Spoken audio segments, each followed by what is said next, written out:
So welcome students in the online classes. Today we are going to discuss about the is liquid connective tissue, and blood is called as the liquid connective tissue because it connects the different parts of our body. Suppose you are having a stomach pain and your mother gives you the medicine. So medicine you are consuming through your mouth, but it is reaching to the place you are having the pain. So the means of transport here is used is the blood. So blood is transporting the different nutrients required by your body. In adults, there are 5 to 6 liters of blood present in our body. In female, they have less amount of blood as compared to the male. Then blood is slightly alkaline in nature. When we say alkaline, we understand that before 7, if the pH is less than 7, then it is acidic, and more than 7 it is basic, and the pH of blood is 7.4, which says that it is slightly alkaline in nature. Then when we speak about the study of blood, we understand that the study of blood is called as hematology. So this was the basic thing about the liquid connective tissue, which is blood. Here we are going to discuss in details with the help of these diagrams.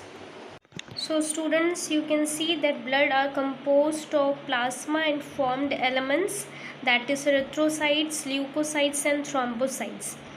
The white blood cells with that are leukocytes are again subdivided.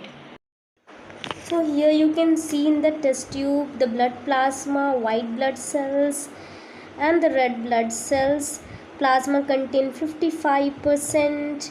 The white blood cells and platelets consist of 4%, and the red blood composition is of 41%. So let us start with the plasma. So here in the picture, the yellowish content which you are seeing are the blood plasma.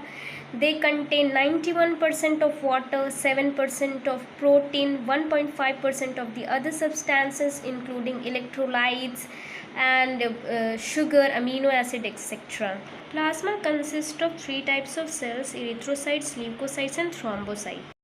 This is the picture of erythrocytes. We can also call it as red blood cells. They contain red pigment called as hemoglobin. So these cells forms the major portion of the blood, and they transport oxygen and carbon dioxide.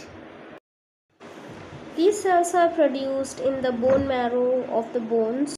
This is the picture of the white blood cells, or we can call it leukocytes. They are nucleated and irregular in shape. The number of WBC varies between 6 to 8,000 cubic millimeter. These cells help us to kill the bacteria and secrete substances which are inactive toxic substances. And this is the third part of the blood cells, that is thrombocytes. So thrombocytes help to form blood clots to slow or stop bleeding and to help wounds heal faster.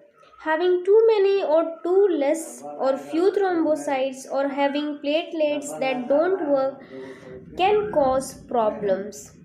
So this is the function of thrombocytes in your blood.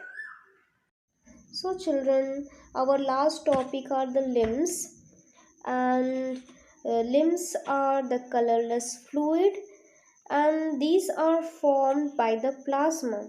So children, you can see the picture here. These are the picture of capillaries. So the plasma that are escaped from the capillaries into the intercellular spaces are turned into the lymph. Yes, so limbs are derived from the interstitial fluid. Interstitial fluid means the fluid present between the tissue space. It surrounds the body cells and help us to fight against the infections. So this was all about the liquid connective tissues. Hope students you have understood the lesson or the topic today. Thank you.